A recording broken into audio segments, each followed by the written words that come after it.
नमस्कार, मैं हूं संतोष पाठक और आप देख रहे हैं द न्यूज लॉन्चर।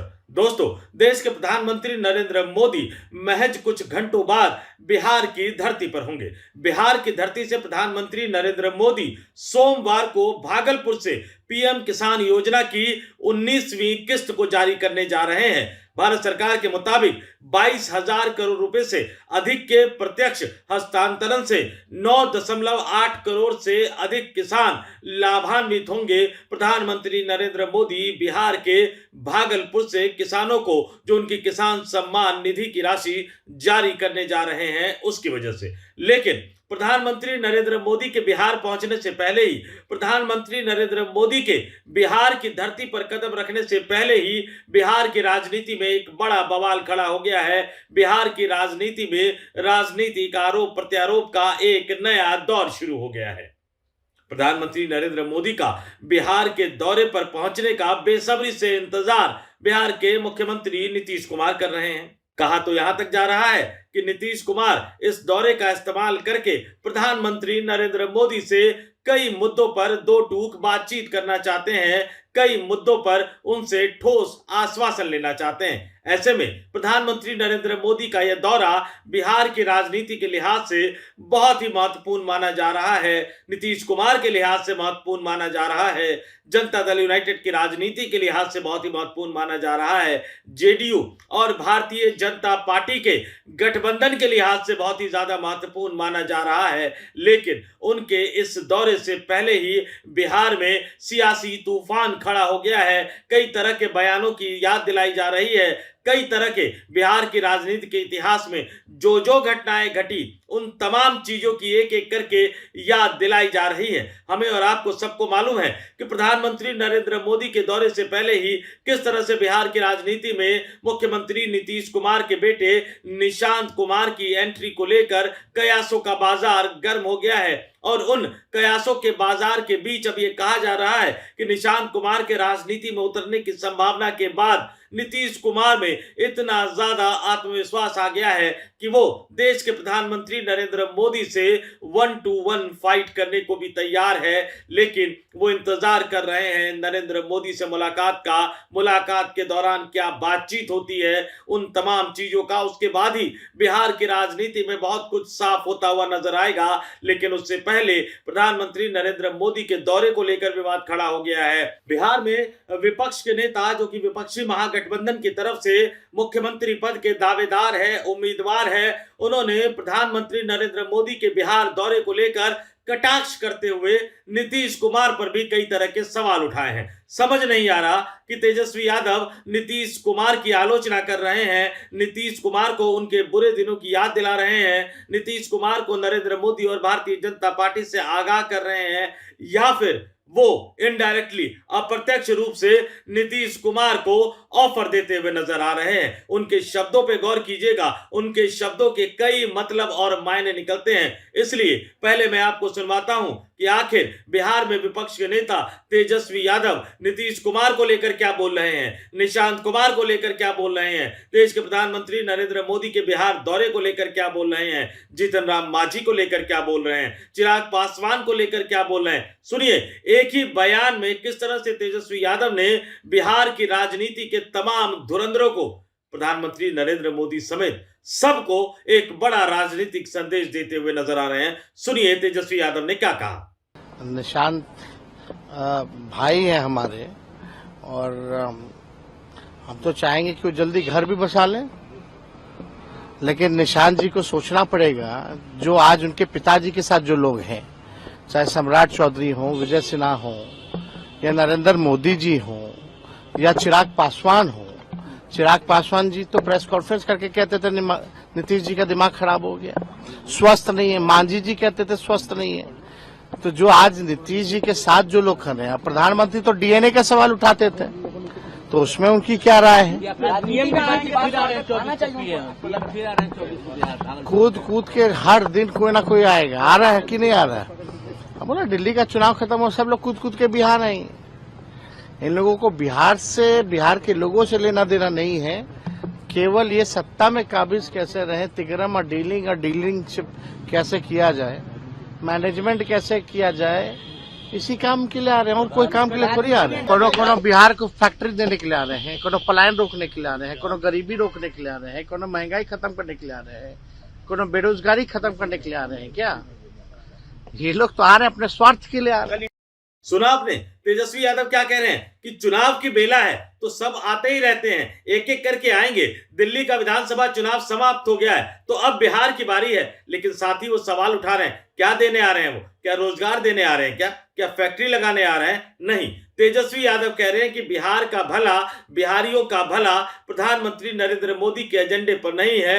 हकीकत में वो सत्ता के लिए आ रहे हैं, कुर्सी के लिए आ रहे हैं, सरकार के लिए आ रहे हैं। ये तमाम चीजें बोलते बोलते अगर आप तेजस्वी यादव के बयान पर गौर करेंगे, निशांत कुमार को यानी बिहार के मुख्यमंत्री नीतीश कुमार के बेटे निशांत कुमार को वो अपना भाई बता रहे हैं, उनकी शादी की शुभकामनाएं दे रहे हैं, यानी वो कामना कर रहे हैं, वो दुआ कर रहे हैं कि जल्द से जल्द निशांत कुमार अपना परिवार बसा ले, अपनी शादी कर ले। लेकिन इसके साथ ही वो याद दिला रहे हैं निशांत कुमार को कि नीतीश कुमार जिन लोगों के साथ है, चाहे वो चिराग पासवान हो, जीतन राम मांझी हो, इन दोनों लोगों ने किस तरह से एक जमाने में नीतीश कुमार के स्वास्थ्य को लेकर सवाल उठाया था, जब नीतीश कुमार तेजस्वी यादव के साथ थे, यानी राष्ट्रीय जनता दल के साथ गठबंधन में थे।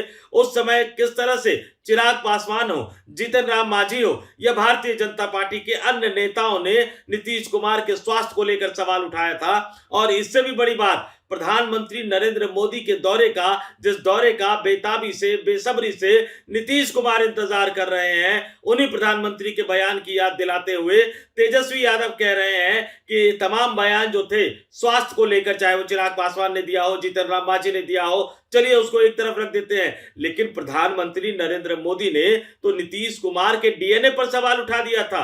प्रधानमंत्री नरेंद्र मोदी ने नीतीश कुमार के डीएनए को लेकर जो कहा था, उस बयान को आज तक उन्होंने वापस नहीं लिया है। यानी सीधे सीधे वो नीतीश कुमार को याद दिला रहे हैं कि कैसे प्रधानमंत्री नरेंद्र मोदी ने उनको लेकर किस तरह से अपमानजनक बयान दिया था। तमाम जो नेता है एनडीए गठबंधन में आज शामिल, चाहे वो चिराग पासवान हो, जीतन राम मांझी हो, वो किस तरह से नीतीश कुमार के मानसिक स्वास्थ्य को लेकर सवाल उठाते रहे। प्रधानमंत्री नरेंद्र मोदी के दौरे पर भी उन्होंने सवाल उठा दिया। तो ऐसे में भारतीय जनता पार्टी की तरफ से तेजस्वी यादव के इस बयान पर पलटवार आना भी लाजमी था और पलटवार आया। प्रधानमंत्री नरेंद्र मोदी के बिहार दौरे की तैयारियों को लेकर या बिहार दौरे की तैयारियों का जायजा लेने के लिए बिहार की धरती पर एक दिन पहले पहुंचे केंद्रीय कृषि एवं किसान कल्याण मंत्री शिवराज सिंह चौहान से जब तेजस्वी यादव के बयान को लेकर सवाल पूछा गया, तो सुनिए किन शब्दों में वो आलोचना कर रहे हैं तेजस्वी यादव की, किन शब्दों में तेजस्वी यादव को याद दिला रहे हैं कि प्रधानमंत्री नरेंद्र मोदी सिर्फ चुनाव के लिए दौरा नहीं करते, बल्कि वो मध्य प्रदेश में भी हैं जहां चुनाव नहीं है, बिहार के बाद वो असम में भी जाएंगे जहां चुनाव नहीं है। तो सीधे सीधे वो तेजस्वी यादव के बयान की आलोचना करते हुए आ रहे हैं प्रधानमंत्री नरेंद्र मोदी के बिहार दौरे की सार्थकता को साबित करने की कोशिश करते हुए नजर आ रहे हैं। सुनिए शिवराज सिंह चौहान ने क्या बोला, आपके स्क्रीन पर सुनवाता हूं। तेजस्वी ये जान लें कि प्रधानमंत्री अभी उतर रहे हैं मध्य प्रदेश, वहां कोई चुनाव नहीं है। वो ये भी जान लें कि यहाँ के बाद जाएंगे प्रधानमंत्री जी आसाम, वहां कोई चुनाव नहीं है। इसके पहले के प्रधानमंत्री के दौरे देख लो, हमारे प्रधानमंत्री बंगलों में कैद नहीं रहते, जनता के बीच जाते। सुना आपने शिवराज सिंह चौहान क्या कह रहे हैं? शिवराज सिंह चौहान किन शब्दों के साथ तेजस्वी यादव के बयान की आलोचना कर रहे हैं? दरअसल बिहार की राजनीति एक बहुत ही दिलचस्प मोड़ पर पहुंचती हुई नजर आ रही है। एक तरफ नीतीश कुमार है जो लगातार अपनी पार्टी को बचाने की लड़ाई लड़ रहे हैं। उनके बेटे के राजनीति में आने की संभावना के बाद नीतीश कुमार में आत्मविश्वास आ गया है। अब उनको लग रहा है कि वो भारतीय जनता पार्टी की चालबाजियों से अपने राजनीतिक दल को बचा सकते हैं। दूसरी तरफ भारतीय जनता पार्टी है, निशांत कुमार की राजनीति में एंट्री की संभावना के बाद भारतीय जनता पार्टी का जो मंसूबा था नीतीश कुमार की विरासत पर कब्जा जमाने का, वो एक तरह से फेल हो गया। उसके बाद भाजपा नेताओं के सुर बदले बदले नजर आ रहे हैं। बिहार भाजपा के प्रदेश अध्यक्ष जो कि नीतीश कुमार की सरकार में कैबिनेट मंत्री भी हैं, दिलीप जायसवाल, वो तो नीतीश कुमार को अब भगवान बता आते हुए नजर आ रहे हैं। प्रधानमंत्री नरेंद्र मोदी कुछ ही घंटों बाद बिहार की धरती पर होंगे। इंतजार करते हैं, देखते हैं कि प्रधानमंत्री नरेंद्र मोदी सार्वजनिक रूप से नीतीश कुमार को यह आश्वासन देने के लिए तैयार है या नहीं कि नीतीश कुमार ही 2025 के बिहार विधानसभा चुनाव में एनडीए गठबंधन की तरफ से मुख्यमंत्री पद के दावेदार उम्मीदवार होंगे और एनडीए गठबंधन के सत्ता में आने के बाद नीतीश कुमार को फिर से बिहार का मुख्यमंत्री बनाया जाएगा, क्योंकि नीतीश कुमार यही ठोस आश्वासन प्रधानमंत्री नरेंद्र मोदी से चाहते हैं, लेकिन बंद कमरे के अंदर नहीं बल्कि सार्वजनिक मंच पर सुनना चाहते हैं, रैली के जरिए सुनना चाहते हैं, ताकि भारतीय जनता पार्टी उनके साथ उस तरह का खेल ना कर सके जिस तरह का खेल भाजपा ने महाराष्ट्र के पूर्व मुख्यमंत्री एकनाथ शिंदे के साथ किया था, उनको उप मुख्यमंत्री बनाकर। भाजपा की अपनी दिक्कतें हैं, नीतीश कुमार की अपनी दिक्कतें हैं। जनता दल यूनाइटेड और भारतीय जनता पार्टी गठबंधन में सरकार तो जरूर चला रही है, लेकिन इसके बीच सब कुछ ठीक ठाक नहीं चल रहा है। ये भी बात बिल्कुल स्पष्ट तौर पर सामने आ गई है। हालांकि निशांत कुमार की एंट्री की संभावना के बाद ये राजनीतिक समीकरण बदलते हुए नजर आ रहे हैं। तेजस्वी यादव भी लगातार नीतीश कुमार पर हमला जरूर बोल रहे हैं, भारतीय जनता पार्टी पर हमला जरूर बोल रहे हैं, लेकिन जिस तरह से निशांत कुमार की राजनीति में एंट्री को लेकर बहुत ही सधे हुए अंदाज में बयान दे रहे हैं, बल्कि तेजस्वी यादव तो स्वागत करते हुए ये कह रहे हैं कि अच्छा है, निशांत कुमार अगर राजनीति में आते हैं तो कम से कम जनता दल यूनाइटेड यानी जो पार्टी शरद यादव ने बनाई थी, जिस पार्टी पर भारतीय जनता पार्टी और आरएसएस के लोग कब्जा जमाने की कोशिश कर रहे हैं, वो पार्टी यानी जेडीयू तो बची ही रहेगी। यानी तेजस्वी यादव निशांत कुमार के राजनीति में एंट्री का स्वागत करते हुए भविष्य के लिए संभावनाओं के कई तरह के द्वार खुले रखना चाहते हैं। और इसीलिए मैं ये बार बार कह रहा हूं कि बिहार की राजनीति में अचानक एक बदलाव आ गया है और नरेंद्र मोदी के अब बिहार की धरती पर पहुंचने से कुछ घंटे पहले बिहार की राजनीति में एक बड़ा राजनीतिक तूफान खड़ा हो गया है। बिहार की राजनीति में एक बड़ा बवाल खड़ा हो गया है और अब सबको इंतजार इस बात का है कि बिहार की धरती पर उतरने के बाद प्रधानमंत्री नरेंद्र मोदी किन शब्दों के साथ, बल्कि यूं कहूं कि किन तल्ख शब्दों के साथ लालू यादव और तेजस्वी यादव पर हमला बोलते हैं, राहुल गांधी और कांग्रेस पार्टी पर निशाना साधते हैं और किन नपे तुले अंदाज में अपने ही गठबंधन सरकार के मुख्यमंत्री नीतीश कुमार की तारीफ करते हैं, जनता दल यूनाइटेड के मुखिया नीतीश कुमार की तारीफ करते हैं, उनको ठोस आश्वासन देते हैं या नहीं देते मुख्यमंत्री उम्मीदवार बनाने को लेकर, उनको ठोस आश्वासन देते हैं या नहीं देते 122 121 के फॉर्मूले के आधार पर बिहार में विधानसभा चुनाव के समय टिकट बंटवारे को लेकर, क्योंकि ये तमाम मुद्दे हैं जिन मुद्दों पर नीतीश कुमार, जनता दल यूनाइटेड के मुखिया नीतीश कुमार साफ और स्पष्ट तौर पर प्रधानमंत्री नरेंद्र मोदी से दो टूक बात करके दो टूक आश्वासन लेना चाहते हैं। लेकिन इस बीच बिहार की राजनीति में एक बार युवा चेहरों का बोलबाला होता हुआ नजर आ रहा है।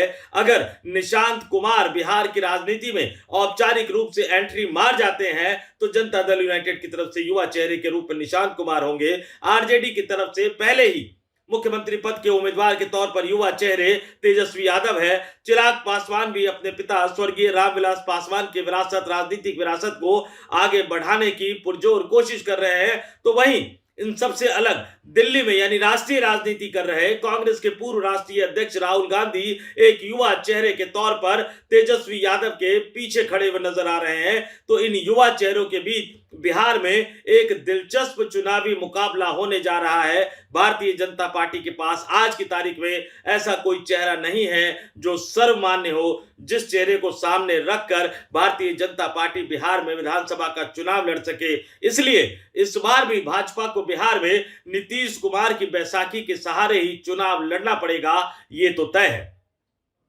लेकिन वो चुनाव कैसे लड़ा जाएगा, किस तरह का फॉर्मूला होगा, कितनी सीटों पर चुनाव लड़ा जाएगा, चिराग पासवान को, जीतन राम मांझी को, उपेंद्र कुशवाहा को एनडीए गठबंधन में किस तरह से एडजस्ट किया जाएगा, क्या नीतीश कुमार की पार्टी को चुनाव लड़ने के लिए 105 से 115 के बीच में विधानसभा की सीटें मिल पाएंगी या नहीं मिल पाएगी, इन्हीं तमाम सवालों के जवाब में ये छिपा हुआ है कि एनडीए गठबंधन एकजुट रहेगा या नहीं, एनडीए गठबंधन मजबूत रहेगा या नहीं। नीतीश कुमार की एंट्री को लेकर लालू यादव और तेजस्वी यादव की पार्टी राष्ट्रीय जनता दल ने पहले ही अपने दरवाजे बंद कर दिए हैं, लेकिन अगर एनडीए गठबंधन में नीतीश कुमार को 105 से 115 विधानसभा सीटें अकेले चुनाव लड़ने के लिए नहीं मिली, तो फिर जो मेरे सूत्र ये बताते हैं कि हो सकता है नीतीश कुमार अपने राजनीतिक पारी के इस अंतिम और सबसे महत्वपूर्ण मौके पर एक बड़ा फैसला करते हुए बिहार की सभी 243 विधानसभा सीटों पर चुनाव लड़ने के लिए मैदान में उतर जाए। और यह भी हो सकता है कि 243 सीटों पर जब चुनाव लड़ने के लिए जेडीयू उतरे तो नीतीश कुमार इस बात की पूरी कोशिश करेंगे कि चाहे वो जीतन राम मांझी हो, चाहे वो मुकेश सहनी हो, इन जैसी छोटी छोटी पार्टियां जनता दल यूनाइटेड के साथ मिलकर चुनाव लड़े, क्योंकि ऐसी सूरत में नीतीश के पास सीटें बांटने के लिए भी भरपूर मौके होंगे। 243 सदस्यीय विधानसभा है, नीतीश की पार्टी 160 से 180 के आसपास उस समय खुद लड़ेगी और 243 में से बची हुई सीटें वो अपने गठबंधन सहयोगी यानी छोटे छोटे दलों को देगी। लेकिन ये तभी होगा जब भारतीय जनता पार्टी उन्हें मुख्यमंत्री पद का फिर से उम्मीदवार और दावेदार बनाने से इनकार कर दे।